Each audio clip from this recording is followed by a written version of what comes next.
All right, we got her And working, then or we got it working, you Ricky. got it working. We're underway right now.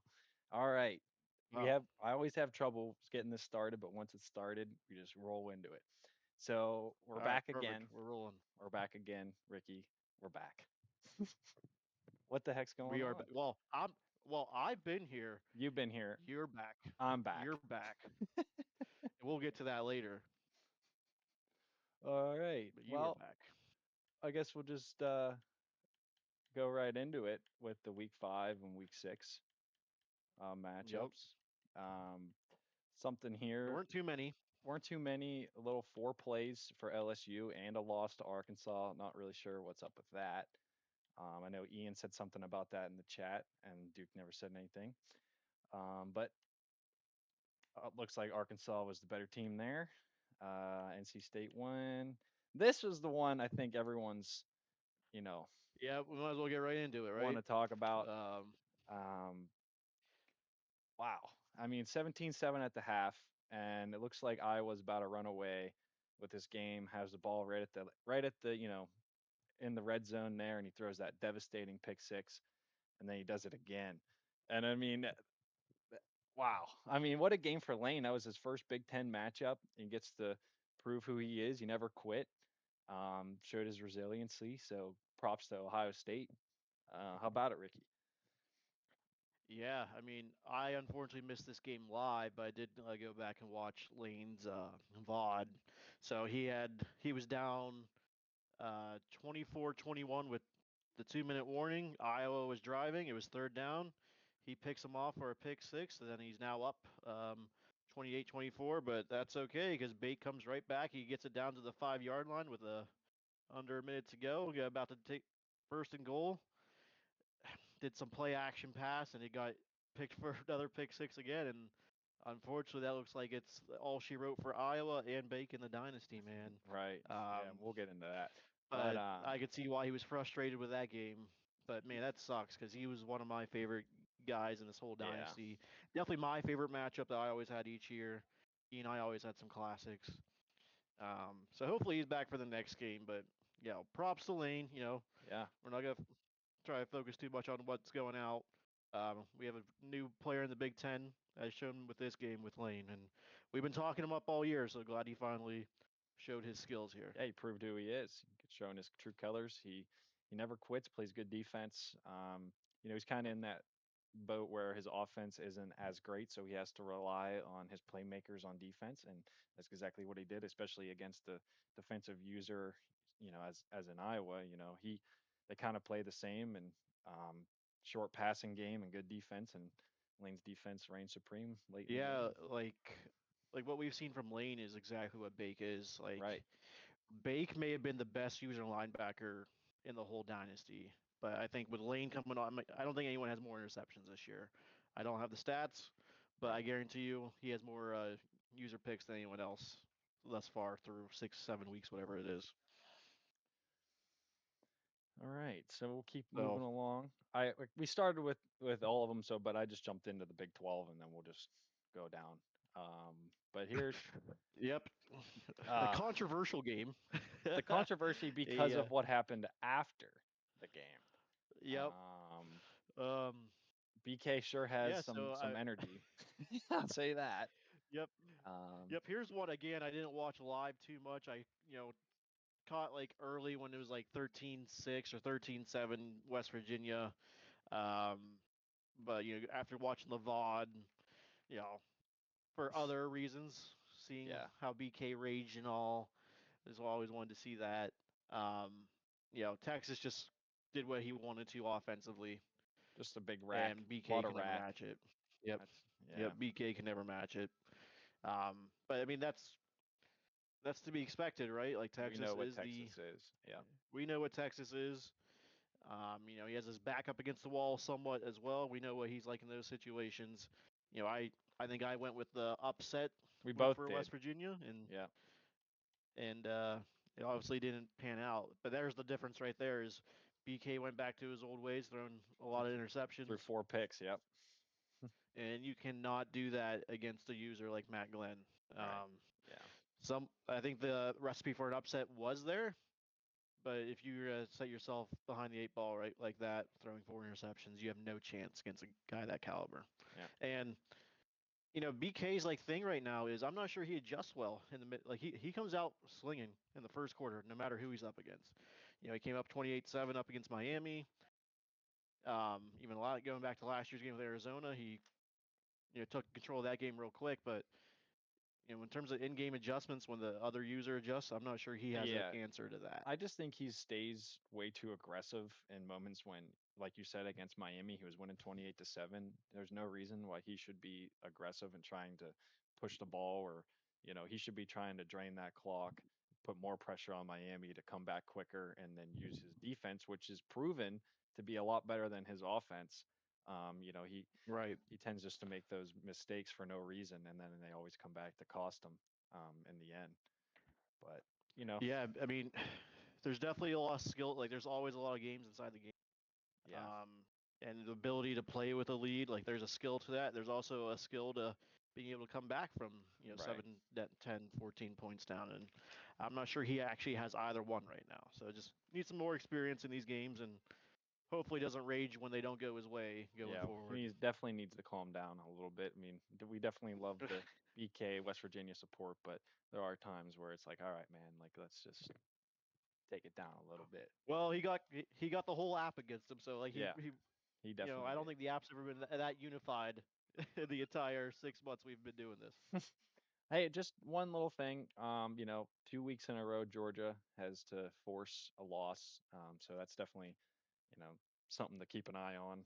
Um, we definitely want everyone to play, but if people aren't going to be playing, like this is 2 weeks in a row, I feel like if Georgia doesn't play 3 weeks in a row, then maybe there should be a conversation about it, potentially getting rid of him as a user because he just, not playing your games, all you're doing is just slowing everything down and you're just wasting someone else's time trying to get a hold of you to play. And if you're not even going to respond, then why are you still in the league?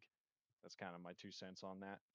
Um, Yeah, I mean, I'm not sure. I mean, obviously, I don't know those conversations, nope. but Me neither. But you didn't play um, 2 weeks in a row. I mean, that's almost a whole week, and if you can't play one game in about a week, then maybe there should be some discussions there between the commissioners. This is just me putting that out there. yeah, So yeah. we're But I mean, they've proven they've done that in the past, though. yep, Like Washington's out of here. There's been some other users that I'm not even thinking on top of my head that they've done that too. So I trust them making yeah. those decisions. No, I do too. I was just stating it out there just in case people who are listening didn't notice it or something like that. So just putting it on notice. Here's our one of our guys, Sean Hawker, coming back. We picked Oh, against him. big Sean Hawker pod here. Yeah. Big Sean Well, we Hawker weren't fans. last week, but we are this week. 14-13 at the half, definitely battled. I didn't watch it, but I know Hawker performed like usual. 9 of 14, 3 touchdowns, did his job on the ground. So it looks like a typical Hawker takeover game. No, to Stevie here. I mean, he called us out without Yeah, calling us out, saying we swept them in and that's predicting all respect there. Colorado, and all respect there. Hell yeah, we like to be proven wrong Yeah. sometimes, and yeah, credit to him. He had a probably his best game thus far this year. I know he had that classic against USC, hmm but I think he controlled that entire second half. Yeah, he dominated, double time Colorado, of possession. yeah, yeah. I mean, he had a game plan and it fucking worked. Yeah, so So good for props to TCU. him. And this is a big. I mean, don't count TCU out yet with the Big 12. I think hmm as we get into the breakdown of all the conferences that we're about to do here, Yeah. you see there's a clear path for TCU to get where they want. Yeah, he So is a it all started right here though. interesting matchup between. I'll get ahead a little bit. West Virginia and TCU play this week, so that'll be definitely a must watch if we can.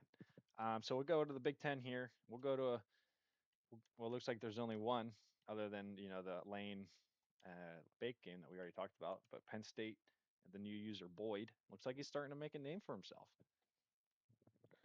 Yeah, hell, give him credit, man. He was locked down defensively. He did, he kept a nice balance offensively. I don't think McMahon was ever really in control of this game. Felt like he was chasing it the entire time. hmm And then, oh, there's a screen. Yeah. No, he was chasing the game the entire time. We talked to Josh at work. We told him we felt he was a little too conservative at times in this game and Definitely. forced a lot of second Yeah, half punts. Penn State's run But defense was credit to very Boyd, man. effective. I mean, they Yeah, I both mean, they both shut. Well, I would say McMahon shut it down a little bit more, but Boyd definitely played to his strengths, and that's shutting down Penn State's offense. And Michigan, they're just going to keep pounding the ball on you no matter what. And it looks like he just kept doing it and doing it and doing it. And then that opened up those pass games where he got those long rack catches. We got 47, 25. So he's definitely abusing that run yeah. game, even though it wasn't working as well as maybe he wanted, but is definitely opening up some of those deep passes that were eventually the game changer in this one. Yeah, no, just credit to him. Like he made McMahon play his game. Yeah. McMahon could He was not. chasing the entire time, and he didn't flinch. Yeah. He had one. I think he had one bad interception, but Yeah. It was the only you know, turnover, uh, and he still won the game. So, otherwise, I mean, this was a clean cut game. This has major implications, and I'll yeah. obviously we'll go into that later. But things are looking up for now the number 5 ranked Michigan Wolverines. hmm So they are back. Tyler Boyd has his team going, so we are potentially looking at a new player here in the Big Ten. Well, here's another player here. Well, it's not new, but certainly, a little shocking in terms of what we've seen out of the past few seasons. No one thought, well, I wouldn't say nobody, but probably a lot of people would think A&M would come away with this one based off past performances. And, we've known Oklahoma to be a little bit more of a sporadic player where they can sometimes put up 50 or sometimes put up 10. But definitely looks like there could be a change of the guard here in the SEC potentially. We know Texas A&M has been a stable force for the past couple of seasons, but maybe this is the start of the end for A&M. Yeah, I know with that whole controversy with Brandon, A&M came out and said Right. they this might be their last year, and looks like well here's the other part of that. Here's probably why he said that too. It wasn't exactly a close game against Oklahoma. Yeah, he's definitely Barfield definitely down. looks like he yeah, it looks like he dominated this game with both the run game and the Yeah. pass game. Not many team about this might be the first time I've seen A&M actually blown out. Well, the reason So why is because he had to throw 26 times, and when A&M has to throw more yeah, than 10, 15 times, they more than likely won't win. He's definitely more of that run, drain the clock guy. So if you get him out of his element, you know, this is exactly yeah, what happens. that's exactly what happens as soon as you go down 2, 3 scores. And if you're a run-based team, if you don't have the capabilities of in the pass game to get back into it, or being one-dimensional, boy, you can start teeing up on that Yeah. opposing quarterback, and that's exactly what happened Well, here. I Without even really, watching the game, yeah, well, I really hope Jeremita comes back. We gotta have him. We need James in the league. He keeps it fun. I mean, if he's really gonna let a 20-year-old take away his fun out of this league, then he's got to have some talks to himself a little bit because that shouldn't be the only well, reason. I mean, let's not like dog him for that. I mean, Oh, I'm gonna I dog him a understand where he's little coming bit. from. I'm gonna dog him a little bit. It's been a I little. know that's your SEC. Yeah, that's the only reason why. No, I I would I say get it. compatriot, but you We you all hate each other. we've all had those times where this league hasn't been too fun, but that's also when, we also haven't been winning. So when we win, this league's fun. When we lose, this league sucks. So hopefully that's kind of where he's at, and hopefully he sticks with it because I love having him in the SEC. It keeps it fun, him and his brother. So hopefully he can stick this one out. Yeah, they keep you grounded somewhat, They so I hope definitely they do. stay. Yeah, they keep me in check. Here's one though. We were just saying, like, what's going on here with Oklahoma? So they come out, beat A&M, and then lose to Texas, and I mean, then you but can't say what's going Texas, on with Oklahoma. no, but They lost to a really good user.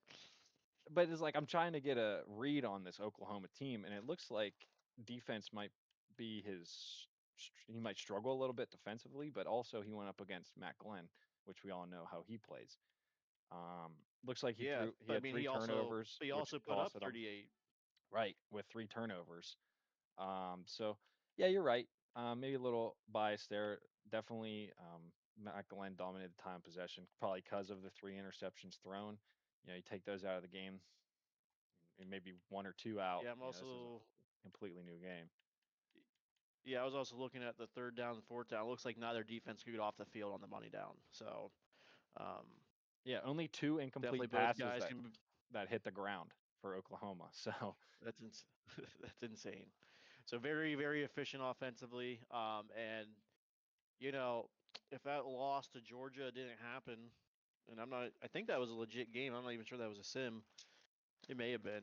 But if that didn't happen, oh boy, Oklahoma would be looking yeah, pretty in the SEC. only two incomplete passes So, total for Texas in that game. So there was no defense being played in this one. Um, but that's good how old these Big two teams 12 play. football. Yeah, old Big 12. Yeah. Yep, Um, old Big 12. so that's it for the Big 12. Go Big 10. Is there any? Oh, we got the Penn State USC. Ricky, you watched this. Unfortunately, I did my usual thing of falling asleep right before kickoff. I Yeah, know that McMahon threw a pick that kind of changed the trajectory of the game a little bit. But that's all I heard about it. So if you want to tell the crowd what happened. yeah. I want to say he was up like 21-3 and something like that, and then he threw a bit like a just a he'll say it too, a dumb pick, All right. and the late in the second half gave USC momentum. Quickly became 21-10. Then quickly became 21-17 before the half. Then USC got the ball back. So like USC had this game. Like I think they adjusted very well. McMahon came out, just storming the field, and all it takes is that one big momentum change like that Mm-hmm. to really like. So that's between this and Lane. Like this tells me like you should never ever give up on a game Right. because Never give up. USC actually could have had this, but McMahon clamped back down late in the third quarter, and this was just a classic back and forth Big Ten matchup after that. And Yeah. props to McMahon, he needed this one. He cannot go 0-2 against these two teams back to back weeks if he still wants to contend for a playoff spot. So he did what he Yeah. needed to do, and then And USC. I mean, this isn't the end Shaner, of the world. Like, no, Shaner yeah, this isn't always the end of the plays world. tough. He does. He plays tough defense. Um, I think he's finding more balance offensively now as well. So, um, and I think he has a pretty easy schedule compared to the rest of the Big Ten teams too. So he might again find himself in the Big Ten championship, even with this loss. Hmm. Yeah. So here, Ricky, you earlier in the year you're saying Alabama, was a great team, could be hitting their stride this season. And they run into this guy named Duke Blackman who just lost to Computer Arkansas the week before, and he beats him by 3 touchdowns. So not really sure how to gauge this Alabama team. When I played them last year, tough opponent. Definitely not a lot of weaknesses in his game, but it kind of looks like he lost by 3 possessions because of 3 turnovers. But I mean, That's once again, exactly it because he yeah, was really efficient on running the ball. Looking at that box score, yeah, unfortunately, I didn't see this game at all. right, But another thing to look at is this looks like a pretty close game up until the fourth quarter. I see there's yeah, 21 points for LSU. Then there might be some picks involved. So this probably was closer than the box score yeah. Three suggests. But interceptions. those three turn. Yeah, but like man, look at that efficiency running the ball. Man, Yeah, that's 200 yards between two backs. and Duke. I mean, I wouldn't say he's known for being a great passer, but putting up 21 out of 26 and almost 300 yards passing against an Alabama defense, which is always going to be highly ranked and always a high overall. So that's a great game for Duke. He always has a great run game, so he definitely got that going too. It looks like. So Duke's definitely multifaceted. He has a good pass game sometimes, but he's more known for his run. So it was good to see him able to get that pass game going for him for one, not for once, Yeah, but and he doesn't always get it going. So it's good for him. sometimes again, without watching this game, sometimes you having a reputation for either running the ball or passing the ball sort of opens up the other facet. Yeah, So, Bama was probably trying to ensure that run game couldn't get going, and then that leaves you bring those safeties up towards the box, and that allows for speedy receivers to get behind your secondary. So I assume that's what happened here. yeah, But hell of a game by Duke. He definitely needed to stay in contention. And as you said, like I was very high on Bama, but now I think they're at the point where they don't control their own destiny anymore in the SEC. right. Well, I'll let you talk first about this one, Ricky, unless you want me to. No, yeah, I mean, this was a classic like we thought it would be. Yep. You actually had me quite worried in the second half. I felt you got away with what was working in the first couple quarters, but that's also credit to Casey. He actually had a chance at this game to win this game too, if not for that late turnover. So, um, Yes. And I'm looking at your. Here's what I wanted to point out. How you know, I always want to talk about the money down. You weren't very good on third down or fourth down, so basically looks like what 2 for 10 there, and that matches the eye test where Casey sort of had that going for him in the second half. But I mean, you did what you needed to do though. Like you've proven your prowess as a defensive user, holding one of the best offensive users down to just 14 points.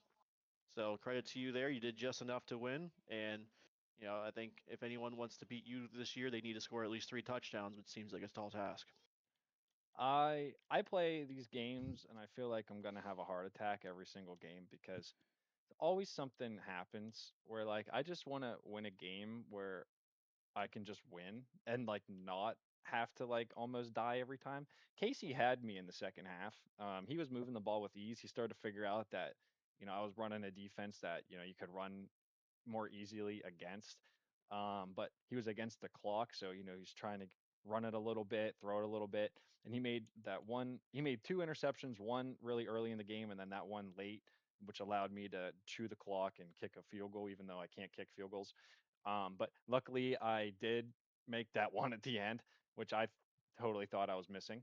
But Uh, credit to Casey, he's definitely going to be around at the end of the season. He was saying he wants me in the SEC championship game, but first we have to get there. But he was good at getting there, using the underneath against me, but I was kind of letting him do it because I just didn't want to get beat deep. Like that's kind of my thing. I'll let you get the underneath stuff, but once we get close to the red zone, end zone, I'll try to clamp you down with it. But he's fun. This is going to be a fun battle over the hopefully next couple of seasons. I find I got my run game. I wouldn't say going, but I definitely abused the run game to open up a couple of those short little underneath routes to get me a nice chunk gain on first or second down. I started out with a nice Jaron Chubb 75-yard touchdown pass out of a running back, which unfortunately my stupid Twitch account runs ads, and and I'm trying to get that taken off because it is annoying for me too. So if I can't figure it out, I'll just make a new account and everything, and we'll get that figured out. But moving him to running back has definitely been a huge advantage for me. But 100%. it's been fun. Yeah, I've definitely yeah. enjoyed That's the switch. no two two tough games for Casey this year between you and Virginia Tech, but I think he could have had either one. A Yeah, couple things go differently. So props to him. Those are tough losses, but I think he has one of the best resumes out of anyone in the dynasty right now, and I'm glad that the computers sort of see that the same way with him only being dropped to 9. yeah. So he's a player. He still controls his own destiny, in my opinion. So Well, yeah, he we'll see actually where it takes stayed. you. He stayed at 9, or no, he was at 8 and only went back one spot to 9 after that loss. Yeah, So yeah, they and there you are now back in the top 10 legitimately. yeah, it feels good. So Feels good to be back up here. yeah, Just got to so like keep I earning it. said, you're back now. We can officially you have that signature win. This is a tough user you just beat. Um, and no, I think you played great. Yeah, thank you, Ray. So you want to go into week 7, 8 real quick, or what would you like to do? No, let's actually look at the conferences real quick. Okay, So like back up into like conference standings, all that good stuff. here we'll start with the ACC here. Wow, 4-0 in the conference already for Virginia Tech. Wow. Man, your screen's like still stuck at Oh, can for you see me. it? It must be lagged behind a little bit. Um, there we go. I mean, now I'm at showing 4 now. But yeah, I mean, Okay. so here's the ACC breakdown I have written down. So like Clemson has 2 user games left.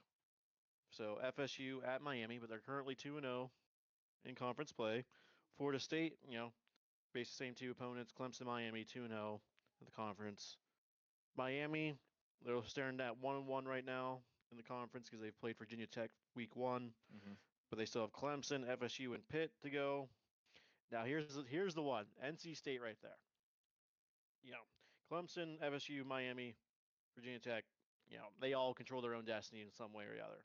But NC State, they are 2-0 in conference games, but they only play Pitt and UNC left. Hmm. Obviously, that UNC game is, very last week of the year and might have major implications for both guys because UNC plays Tech, Wow. Pitt, NC State. They're also 2-0 right now, but they miss all of Clemson, Florida State, Miami. So, NC State basically misses them all except UNC. So, you know, those games, FSU versus Clemson, FSU versus Miami, and then Clemson versus both those guys. They're just going to take each other Um, out. if even losing one game might get you out of the ACC championship game Hmm. because Virginia Tech, they only have UNC left. And while I think North Carolina is very very capable of winning that game, He's definitely more. He's down DJ this is year a also little the bit. best. DJ is also the best user in the league, so Yeah. I'm not gonna bet against him in any scenario whatsoever to lose that. So I'm sort of putting Virginia Tech as chalk in that ACC championship, and the rest of these guys, if they sort of like win one, lose one, there's a scenario where it could just be Virginia Tech versus NC State by default. Yeah, and that's kind of So like NC State could be a potential favorite, to get there just based on their opponents left. You know, Pitt didn't play their game this week, and who's to say they might not play a game later in the season? UNC has, maybe a little bit more of a down year this year than last year's Cinderella story team. So that's a great yeah, but point they with also have NC State. they had a very very tough Oh out of yeah, conference. I'm not gonna discredit them just yet. They had to go to Nebraska, or no, Nebraska. We went there, but I mean, that's a top four matchup from last year, and I forget who else they had to play. Um, Not on top of my head, but I mean that was also a tough game for them. I think it was Colorado. Maybe it was I'm Colorado not sure. that they lost to. I think it was Colorado they lost to. But just tough games there. Um, you know, this conference is still way too early to determine Hmm. anything. But games is sort of all those Clemson, FSU, Miami matchups where they've played each other. Obviously, big implications there. And then UNC, Virginia Tech, and then UNC, North Carolina. Those games right there could tell this whole conference. Can you see that I switched to the Big 12? Can you see me moving now? Is it Yes. okay? Yep, I see it. Okay. What do All you have right, with now the Big big. 12, Ricky? All right, so Big 12. Well, here's a big thing. SMU controls their own destiny. Okay. As you see, they're undefeated in the conference, but they have that tiebreaker over Texas, Right. and they only play Colorado left for users. Okay. So, this is under the implication that You can everyone write takes care them of in. business against computers. But, you know, he only has to go to at Colorado, and even if he loses that, he controls his own destiny with, at worst, one conference lost. Because Texas, they still have to go to Kansas, and he still has to, or has Kansas at home, but he has to go to TCU. So those are two tough matchups, and he's definitely capable of winning both. Yeah. But he has that tiebreaker loss to SMU, and then Kansas plays both TCU, Texas as well. Still a very big fan of Mitch here. I think he's capable of getting there, but those aren't gimme games. Yeah, and he should technically have two losses as well. Um, Yep, yeah, give that out of conference to Virginia Tech, but mhm. that helps him, so that's fine. But you know, Texas, if they lose one more game, they are probably out of contention in making the Big 12 championship. Yeah, That's I the mean, big thing there, and that's and with having a out of conference loss as well, mhm. they might not have that path like they did last year to use the championship game to get into the playoffs. Yeah, right. And what's cool So, though as well is, SMU and NC State are two of the newest users in the league, and to see them, making this, potential playoff or, championship game. I mean, that's pretty cool to see. They come in and they go right to the championship. So I mean, that would be cool to see the fresh faces and in the big games at late in the end of the year. So, Yeah, and then I said about SMU only playing Colorado. Well, that's also the same for Colorado. Colorado only plays SMU hmm left, but the difference is TCU, they have that tiebreaker loss to them. right. Oh yeah, TCU beat Colorado. Yep. So Colorado basically has to run the table. They have to win that game against SMU. But if they do, they could definitely find themselves in a 3-4 way tie. Or if say those TCU, Texas, Kansas, they all like lose one against each other, sort of devour each other. That's where you can have the Colorado, SMU both make. So it's definitely still a lot to play out in the Big 12. Um, West Virginia only has TCU left. I think that covers everyone there. Oh, But that's I it for West think, Virginia. After okay, yeah, he just has TCU left. Yeah, TCU actually has the toughest remaining schedule with 3 user games left: West Virginia, Kansas, Texas. okay, yeah, that is really But they tough. control their own destiny. Yeah, TCU can win all those Yeah. games as well. So just depends which Hawker Oh yeah, comes to play. 100%. All right, we'll go to your There's only conference one. There's here. only one Hawker. It's a good Hawker. Yeah, we'll go to your conference here. Down a user. Losing Iowa. I mean, that sucks, man. I really wish he Yeah, would I have mean, said something or said why he left. I mean, we all know that he had a baby and maybe that was why, and maybe he was losing interest. But it just sucks losing a guy mid-season as well because it just kind of throws a wrench in some players' schedules and it maybe give another guy an advantage for playing only one user left versus two. But just yeah, that's stinks seeing exactly a what happened with Michigan. yeah. It just stinks seeing such a good user Michigan leave. now. Yeah, I agree. I mean, I can't talk highly enough of Bake. Hopefully, he gets back in for the next game, or just takes a small hiatus here. So, but I mean, that's exactly what happened with Michigan. They had 2 user games left. Now they're down to one. Uh, Granted, it's a big matchup against Nebraska there, but even if Michigan loses that game, they are and take care of business against the computer. They are at worst only at one loss for the conference. So without like at worst case scenario, if I somehow beat him, he's only staring down one loss, and at that point, I think he has that tiebreaker over Penn State. I think I'm gonna just write him in and is going to the Big Ten championship. yeah, you can say that. Right now, I got either you Because or Oregon in the Big Ten championship. well, then here's why. Because I think the rest of these teams are gonna devour each other a little bit. Yeah. I mean, let's just start with me. I probably have the toughest schedule remaining of anyone else in the dynasty. I have to go at Michigan, Yep. and then I get Penn State and Oregon. Yeah, and So, and you don't have to play to Iowa make the either. playoffs, I probably yep. And if I still had Iowa, yeah, I still had that game. Yeah. So, Bake leaving sort of alleviates mine a little bit, but those are still three very tough users, Yeah. three tough defensive users. That basically going undefeated against them is asking for way too much. So, um, Oregon in particular has had my number. Yeah, I've only played this man once. he's kind of the only user that was able to like shut you down a little bit. So Oregon might have your number, Yeah. but I got credit. I got faith in you, Ricky, that if you ever play him again, I'm sure you'd change your game plan up, but I'm sure Oregon would as well. So, that's going Yeah, to be a but here's chess also match everyone from here on else. out. So, But here's everyone else. Ohio State have three. They also have three tough games. They go, Oregon this week, and then they're yep. at Penn State Oof. and USC. So there's no Yeah. easy game remaining for any of these teams. No. Um, Now the only thing with that is USC only has one left as well. Is Oh, Ohio State. So okay. if they beat Lane in Ohio State, they are at worst also only at one conference lost. Now the only caveat to that is they have the tiebreaker loss to Penn State right now, but Penn State also has to go to Ohio State, Oregon, Nebraska.